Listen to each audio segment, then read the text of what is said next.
Hello friends, आपले जे chapter number 2 आज चालू आहे हेल्थ अँड डिसिजेस. आपले आरोग्य आणि रोग किंवा आजार हे जे आपलं चॅप्टर चालू आहे त्यामधील आपला पॉईंट चालू आहे some important diseases of present days.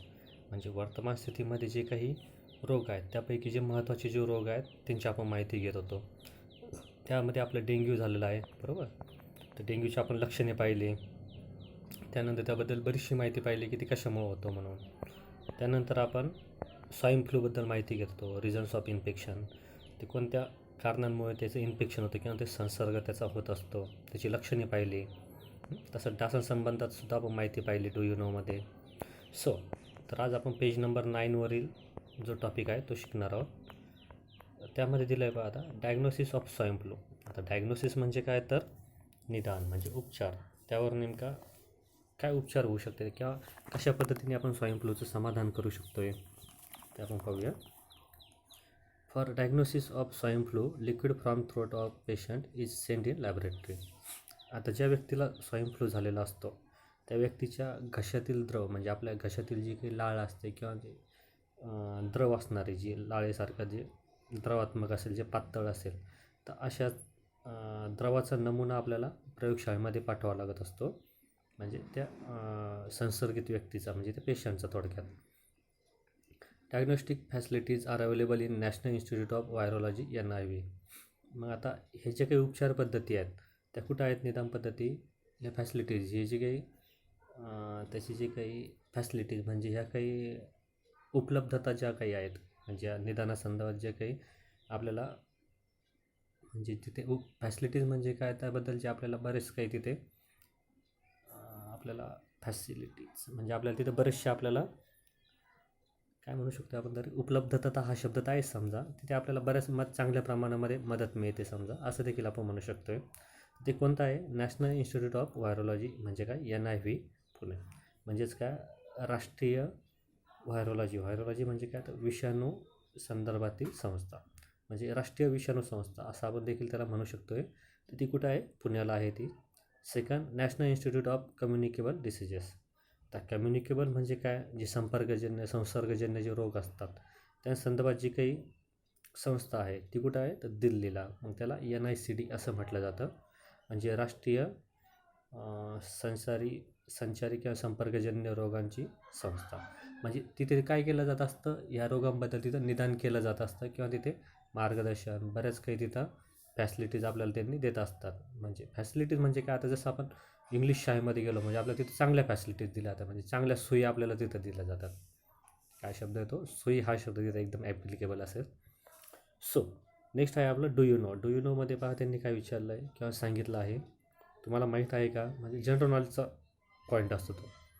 Do you नोमध्ये काय असतं, जनरल नॉलेजचा पॉईंट असतो तो. तर पहा, first case of swine flu was reported in Mexico in 2009. आता मेक्सिको नावाची जी सिटी आहे तिथे 2009मध्ये स्वाईन फ्लूचा पहिला केस म्हणजे पहिली केस तिथं पहिला पेशंट तिथे सापडला होता. कधी, 2009ला.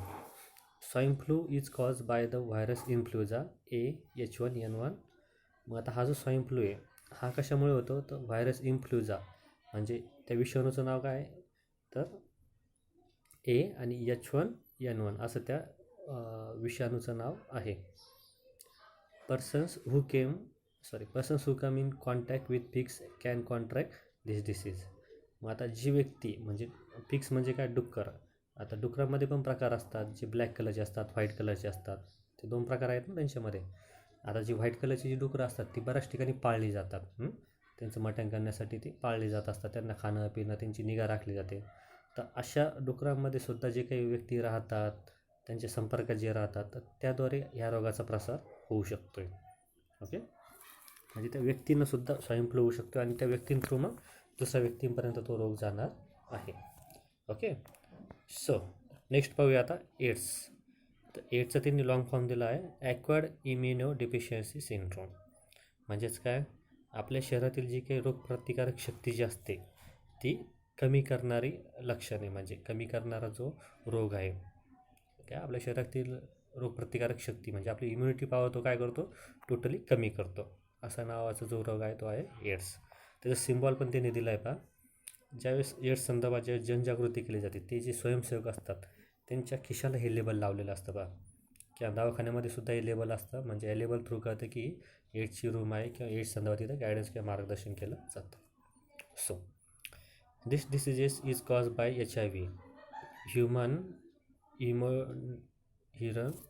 Human immunodeficiency virus. थोडासा आपण झूम करू म्हणजे वाचायला सोपं जाईल. काय, this disease is cause by HIV, human immunodeficiency virus. आता ह्युमन इम्युनोडिफिशियन्सी म्हणजे ह्युमन म्हणजे काय तर मानवी, आणि इम्युनोडिफिशियन्सी म्हणजे काय, प्रतिकारक शक्ती कमी करणारा विषाणू. म्हणजे काय, हा विषाणू जो असतो माणसातील रोगप्रतिकारक क्षमता जी असते ती कमी करतो. म्हणजे तो त्याच्यावर एक प्रकारे अटॅक करतो, स्वतःचं वर्चस्व तिथं तो साधण्याचा प्रयत्न करत असतो. In this disease victim suffer from various diseases to the progressive weakening of natural immunity. म्हणजे काय, तर आता विक्टिम म्हणजे काय, या रोगामध्ये बरेच जण जे म्हणजे मरत असतात किंवा या रोगाला ते बळी पडत असतात. तर कशा पद्धतीने, आता प्रोग्रेसिव्ह म्हणजे काय, तो पुढे सरकत जातो, म्हणजे पुढे तो जात असतो, त्यामध्ये वाढ होत असते. कशा पद्धतीने आपली जी नैसर्गिक रोगप्रतिकारक शक्ती जी आपल्या शरीरातील ती कमी होऊन जाते आणि आपण अशक्त तिथं पडायला लागतो. आणि दुसरे जे रोग आहेत, दुसरे जे काही विषाणू आहेत, मग ते आपल्या शरीरावर हल्ला करतात आणि आपल्याला ते कमजोर करत असतात.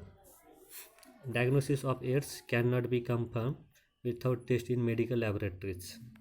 आता काय, याच्यावर जे काही उपचार होतं किंवा याच्यावर जे काही निदान होतं ते कन्फर्म विदाउट टेस्ट म्हणजे मेडिकल लॅबोरेटरीजमध्ये, मेडिकल जे प्रयोगशाळा आहेत, वैद्यकीय प्रयोगशाळा, त्यांच्यामध्ये जोपर्यंत कन्फर्म करत नाही, म्हणजे फिक्स सांगत नाही की तुम्हाला एड्स आहेत की नाही, तोपर्यंत त्याच्यावर काही निदान सुरू करता येत नाही किंवा त्याच्यावर 100% निदान आतापर्यंत तरी अवेलेबल झालेलं नाही.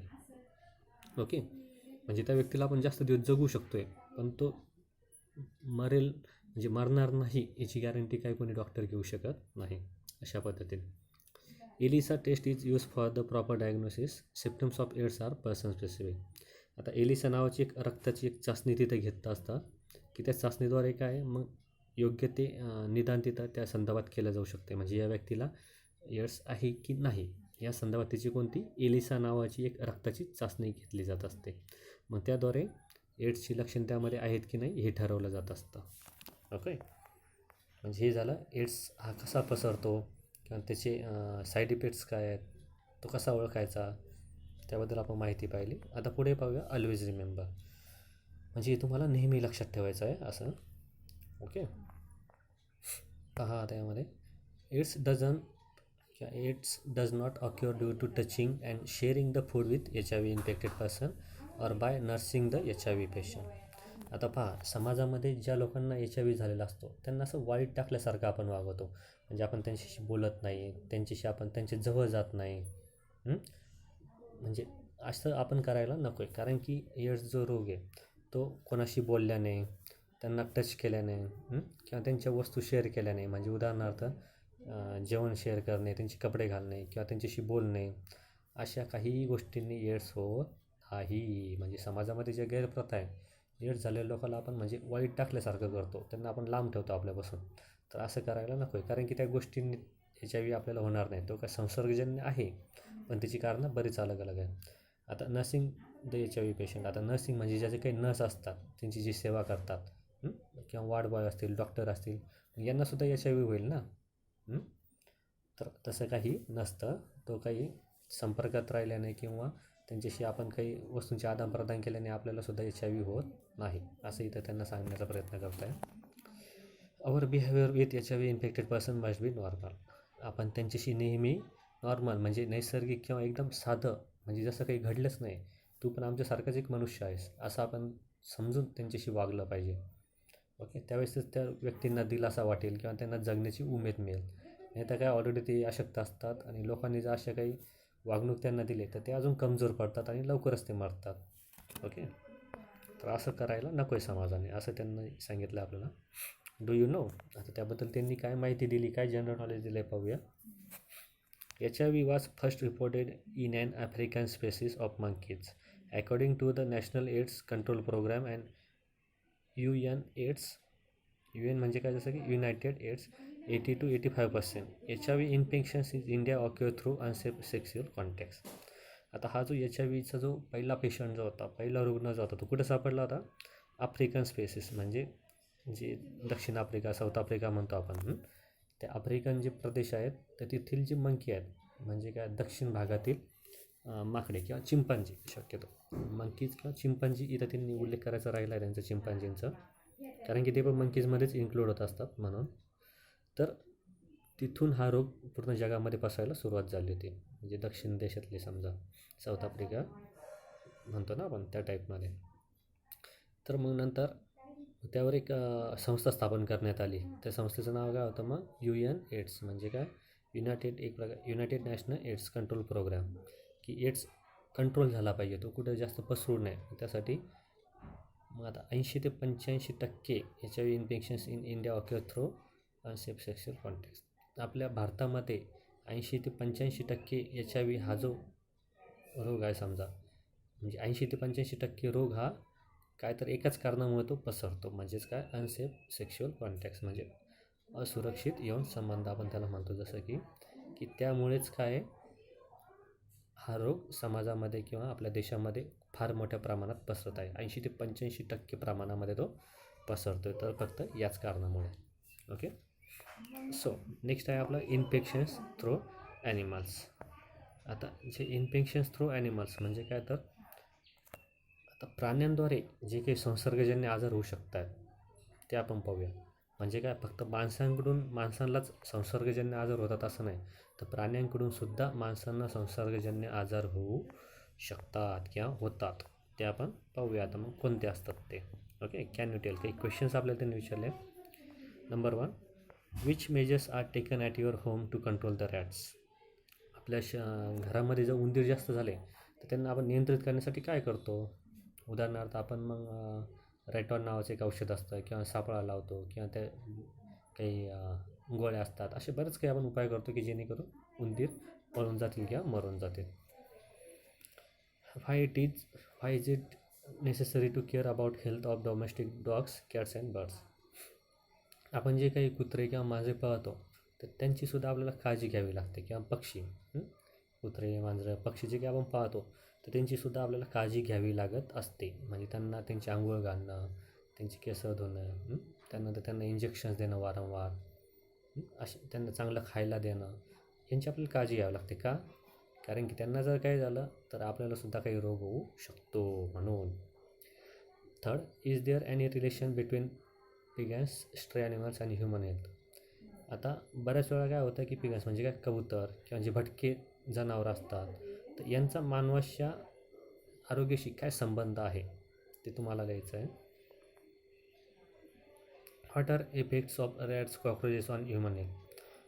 आता जे रॅट्स म्हणजे उंदीर, घुशी जे असतात किंवा झुरं असतात, यांचा मानवी आरोग्यावर काय परिणाम होऊ शकतो आहे किंवा काय परिणाम होत असतो, त्याची कारणं तुम्हाला लिहायची आहे, ते परिणाम तुम्हाला लिहायचे आहे. मग आता मग पाहूया प्राण्याशी संबंधित संसर्गजन्य असा रोग. नंबर 1 आहे रेबीज. आता रेबीज हा जो रोग आहे हा काय? म्हणजे जे काही कुत्रं म्हणा किंवा जे काही प्राणी पिसळतात, प्राणी पिसळण्यासाठी हा रोग कारणीभूत असतो. म्हणजे कुत्रा पिसळणे म्हणजे त्याला रेबीज झाला असं म्हटलं जातं. रेबीजचं काही स्पेसिफिक असं मिनिंग नाही आहे. दिस इज अ व्हायरल डिसीज. हा काय? एक व्हायरल म्हणजे काय? पसरणारा, म्हणजे रोगांनी हा एकदम फास्टमध्ये पसरत असतो हा रोग. कसं? जसं काय एखाद्या कुत्र्याला म्हणजे पिसळलेला कुत्रा चावला, मग तो संक्रमित होतो. मग तो कुत्रा जर एखाद्या माणसाला चावला तर त्या माणसालासुद्धा रेबीज होऊ शकतो. मग पहिले 14 इंजेक्शन घ्यावं लागत होते रेबीजचे, आता तरी 4 का 2 आता आलेली आहेत. नाही तर पहिले जर कुत्रा चावला माणसाला तर किती इंजेक्शन घ्यावे लागत होते? 14. पण आता तेच इंजेक्शन 2 किंवा 4 प्रमाणावरती आता आलेले आहेत. त्याला रेबीजचं इंजेक्शन म्हटलं जातं. Okay. It occurs due to the bite of the infected dog, rabbit, monkey, cat etcetera. म्हणजे आता या रोगामुळे जे काही पिसळतात, उदाहरणार्थ कोण कुत्रा असेल, ससा असेल, मांजर असेल, माकडं असतील, ह्या रोगाने ते त्रस्त होत असतात किंवा पिसळत असतात हे प्राणी. Virus इंटर्स the brain via neurons. मग आता हा जो व्हायरस असतो, हा जो विषाणू असतो, हा काय करत असतो? आपली जी मज्जासंस्था असते मेंदूमध्ये, तर मेंदूमधल्या मज्जातंतून वाटे तो मेंदूमध्ये प्रवेश करत असतो. म्हणजे म्हणजे आपलं सायकोलॉजिकल तो काय करतो? एक प्रकार डिसऑर्डर तिथं करत असतो. म्हणजे मानसिक संतुलन बिघडवण्याचं काम हा रोग करत असतो. Hydrophobia is one of the important symptom of this disease. आता हायड्रोफोबिया म्हणजे काय, तर हा जर रोग झाला आपल्याला, तर त्या रुग्णाला पाण्याची भीती वाटायला लागते. म्हणजे तो पाण्याच्या जवळ जात नाही, पाणी पिण्यासाठी घाबरतो, पाण्याच्या जवळ जात नाही, म्हणजे पाण्यापासून त्याला भीती वाटायला लागते. हेच सर्वात महत्त्वाचं त्याचं लक्षण आहे. In this case the victim shows extreme fear for water.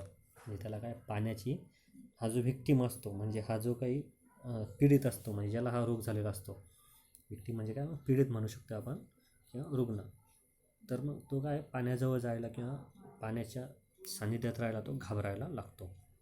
मग तो प्राणी असेल किंवा मनुष्य असेल. Rabies is fatal diseases. आता हा जो रेबीज आहे याच्यामध्ये हा खूपच घातक असतो. However fatality can be prevented by timely vaccination before onset of symptoms.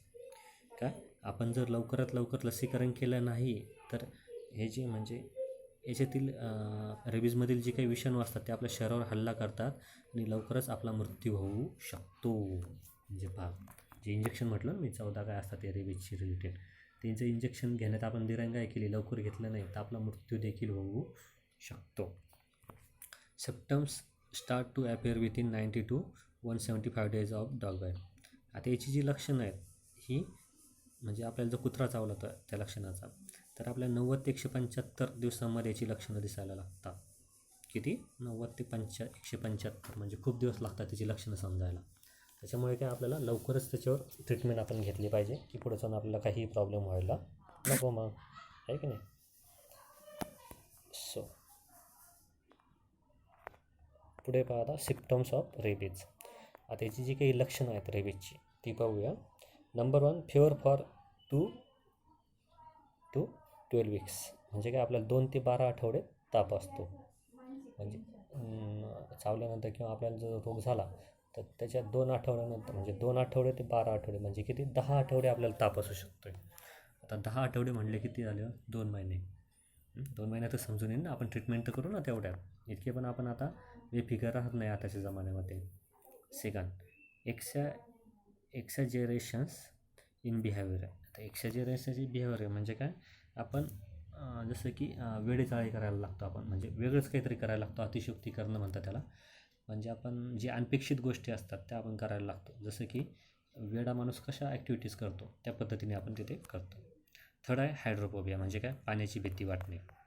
Okay. आता इंटरनेट माय फ्रेंड, इंटरनेटकडून तुम्हाला काय माहिती काढायची आहे पहा. Number 1, watch the videos about rabies on internet. रेबीजशी संसर्गित किंवा रेबीजशी संबंधित व्हिडिओ तुम्हाला इंटरनेटवर पाहायचे आहेत. म्हणजे रेबीज कसा होतो किंवा रेबीज झालेले व्यक्ती, त्यांची लक्षणं, तर उपचार, हे सर्व तुम्ही त्या व्हिडिओ थ्रू पाहू शकतात. मग collect information about various preventive measures on rabies, make a list and discuss with friends. आता रेबीजशी संबंधित जे काही उपाय आहेत किंवा त्याच्याशी संबंधित जी काही माहिती असणार आहे ती तुम्हाला लिहायची आहे आणि ती तुमच्या मित्रांशी डिस्कस किंवा शेअर करायची आहे. ओके. सो तर आज आपण इथेच थांबूया. तर आपण आज काय काय शिकलो, जसं की स्वाईन फ्लूवरील आपण निदान पाहिलं. तर हे जे काही येलो, ब्लू किंवा हे जे आहेत समजा ग्रे कलरमध्ये किंवा ब्राऊन कलरमध्ये हे जे काही चार्ट्स आहेत, इथं पिंक कलरमध्ये, येलो कलर, यांची इंग्लिश टू मराठी तुम्हाला लिहायचं आहे. ओके. त्यामुळेच तुम्हाला मी तुमच्या ग्रुपवर मराठीचं बुकसुद्धा टाकलेलं आहे की जेणेकरून तुम्हाला लिहिण्यासाठी काही अडचण येणार नाही. तुम्हाला जे काही वाटेल ते इंग्लिश टू मराठी लिहा. जिथे कॅन्युटेल, जिथे क्वेश्चन्स विचारले आहेत त्यांची आन्सर्स तुम्हाला लिहायचे आहेत. त्याबरोबर तुम्हाला जे काही हार्डवर्क्स दिले जातात ते सुद्धा तुम्हाला लर्न करायचे असतात. म्हणजे असं समजू नका की 15-20 मिनटाचं लेक्चर असणार आहे आणि अभ्यास संपला आपला, व्हिडिओ पाहिला म्हणजे अभ्यास संपला, असं नाही.